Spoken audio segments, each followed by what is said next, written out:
You know that weird moment when the internet smells blood in the water before a company says a single word. That's where we are with The Witcher 3 right now. Nobody has dropped the clean, polished trailer. No creator has walked on stage with dramatic music and a fake, humble smile talking about one more adventure. None of that happened. And somehow the entire digital space is already acting like Geralt is halfway out the door. He is back on Roach and ready to sell us trauma for another $30. The funny part is the current state of things. This project is still sitting in that gray swamp between rumor and reality. Yet audiences are already fighting over whether it's a gift, a cash grab, or a distraction. Some call it a love letter, while others see it as a panic move from CD Projekt Red. I get why. The second you hear about a possible Witcher 3 DLC in 2026, your brain does that thing where nostalgia starts driving the car. Suddenly, you're not thinking like a consumer anymore. You're thinking like someone who remembers the first time a game swallowed a month of life. It made every other open-world RPG look like it was assembled in a parking lot. That's how this stuff gets you. Most readers are viewing this story way too flat. They're treating it like a basic gaming rumor. Either the news is real or it's fake. Either the move is good or it's greedy. Fans wonder if the studio loves the community or if they are just milking the corpse of a 2015 masterpiece. No, that's the lazy version. What's actually happening here is way more interesting, because this isn't just about a DLC. It's about what happens when a game stops being a product and turns into cultural property. It becomes memory. It becomes status. The title becomes a comfort object for those who want to feel something familiar again without admitting that's what they want. That's why the internet catches fire so fast over a rumor like this. The Witcher 3 is not just an old hit. It's one of those rare experiences players use as a personality test. You say you love the title and half the room nods, like you just passed some moral exam. You say maybe the story should be left alone, and another group acts like you insulted a dead relative. That's not normal consumer behavior, that's attachment. And companies know it. The public evidence is doing that very annoying corporate thing. It tells you almost everything without technically confirming the part you actually care about. CD Projekt Red has an unannounced project on the board for 2026. Leadership has talked publicly about several of these ventures. One of them is tied to outside collaboration with sTheory. The studio has also made it very clear that The Witcher 4 is not landing in 2026. This leaves a giant empty space in the release calendar. It is a gap where something Witcher shape could fit very nicely. That's why people call it the worst kept secret. It's like a guy hiding a dog under a blanket while the tail is still wagging.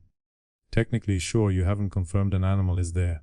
Great, we all still know what we're looking at. Then the rumor machine adds the rest. Word says the DLC exists. Analysts start floating a 2026 launch window and a $30 price point. Fans start guessing locations like Cover or somewhere near Velen, maybe a smaller but dense zone. It could be a narrative bridge into the next saga involving Ciri or Geralt. Perhaps it features both if the developers really want to watch the internet lose its mind. This is where discussions usually get stupid. You'll see one side yelling that the studio is shamelessly milking nostalgia because the industry is out of ideas. You'll see the other side screaming that Blood and Wine was better than most full-priced games. They think everyone should shut up and take the money. Both sides are missing the real point. This is not just a creative decision, this is a trust decision. CD Projekt Red sits in a weird spot now. The studio redeemed itself hard with Phantom Liberty. That expansion did a lot more than fix the image of Cyberpunk. It reminded the world that when this team locks in, the staff can still make content with actual weight. That matters because players do not buy DLC on content alone. They buy it on memory and confidence. They buy the feeling that maybe this time the old magic is still there. That's where the psychology gets interesting. When audiences feel burned, they get cynical. When they feel redeemed, they get reckless. People start handing trust back faster than they should. One good comeback story and suddenly, fans act like a company has healed on a spiritual level. No, the developers had a good run. That's different. So, if this rumored expansion is real, the reaction won't just be about gameplay. It'll be about whether people believe the studio has earned the right to touch this game again. And honestly, that's fair. Because messing with The Witcher 3 is not like adding some harmless side content to a live service treadmill. This is one of those games players mentally sealed off as complete. It is sacred even. Blood and Wine felt like the curtain call, a beautiful ending. Credits rolled, the wine was poured, and everybody cried a little, before moving on with their lives. Now the company might be walking back in 11 years later, saying one more thing. You can see why people are tense. Still, the business logic is obvious. The studio needs something in 2026 that keeps attention warm, while bigger projects cook. The Witcher 4 is farther out. The next mainline chapter for Cyberpunk is not around the corner. Investors like momentum. Audiences like familiarity. A smaller scale expansion sits right in the sweet spot between safe revenue and loud marketing. That's not evil, that's just strategy. And to be fair, strategy is not the same thing as cynicism. A move can make financial sense and still be good for players. People online love pretending art and business live in separate apartments. They don't. They share a bathroom and annoy each other daily. The fool's theory angle makes this even more fascinating, because that changes the emotional equation immediately. If the main team were pulled off the sequel just to make bonus content for an 11-year-old game, the backlash would be brutal. People would lose it. They'd say the studio was stuck in reverse and terrified of moving on. But an outside team, with veterans involved, that lands differently. Now it feels less like the sequel got delayed for nostalgia bait. It feels more like the company is using available talent to keep the brand alive without choking the main pipeline. That distinction matters, even if fans pretend it doesn't. Then you get to the rumor that really explains why people are watching this so closely. The Ciri bridge theory. That one makes too much sense. If the next saga really wants players to emotionally accept a shift in focus, you don't just drop that and hope everyone adjusts. You graze the track first. You create a narrative handoff. You get the audience used to her presence, her movement, and her stakes. You might even show her style of play before the next big game asks players to fully buy in.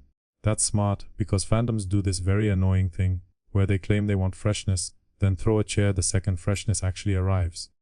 Audiences love change in theory, they hate it in practice, especially when the old lead is beloved. So, a bridge expansion would not just be story content, it would be emotional conditioning. It would teach the audience how to let go, without making them feel like they're losing something. That's not manipulation in some cartoon villain sense, it is just good transition design. And yes, it would work on people. You can already see the split forming. Some fans are excited, because they want one last return to that world before the new era begins. Others are worried this is the first step in replacing what they loved with something they didn't ask for. That anxiety isn't really about Ciri. It's about identity. People get attached to how a franchise makes them feel about themselves. Geralt represents a certain fantasy stoic competence, earned scars, dry humor, and heavy choices. You swap that center out, and some players don't experience it as simple change. They experience it as displacement. That's why online debates around games are never just about games. They're always about ownership. Who is this for now? Who gets to define what counts as the real Witcher? Who has to adapt, and who gets left behind? Once you see that, the whole internet fight starts making a lot more sense. Then there's the price question. This is where people suddenly rediscover math and morality at the same time. $30 sounds reasonable if this thing is meaty, polished, and built like an actual expansion. That same price point sounds insulting if it's 6 hours, one map fragment, and a handful of cutscenes taped together with sentiment. Context changes everything. The reason people are open to this price at all is because the studio accidentally trained its audience to expect absurd value from expansions. Hearts of Stone was strong. Blood and Wine was ridiculous. Phantom Liberty helped rebuild their reputation all over again. So now, the company has a luxury problem. Fans don't just want extra content, they want the kind of content that makes other studios look lazy. That's a dangerous standard. Because once audiences believe your expansions are basically full games, anything less feels like betrayal. Even if it's still decent. Hype always does this, it turns good into disappointing, because people showed up expecting transcendence. That's why the smartest take here is neither blind hype nor smug cynicism. You don't have to worship the rumor. You also don't have to act too cool for it. The healthier move is to notice what your own brain is doing. Look at how fast nostalgia lowers your guard. Look at how quickly an unannounced project becomes an emotional investment. Look at how easily one trusted franchise gets people to pre-forgive things they'd roast another studio for doing. That awareness matters outside gaming too. You see the same pattern with creators, platforms, and online personalities all the time. Once someone earns enough emotional credit, audiences start filling in the gaps for them. They explain away weak signals. They upgrade rumors into truth. They defend unfinished ideas because the feeling is already there.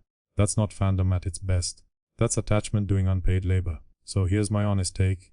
If this Witcher 3 DLC is real, I understand exactly why the studio is doing it. I understand exactly why fans want it.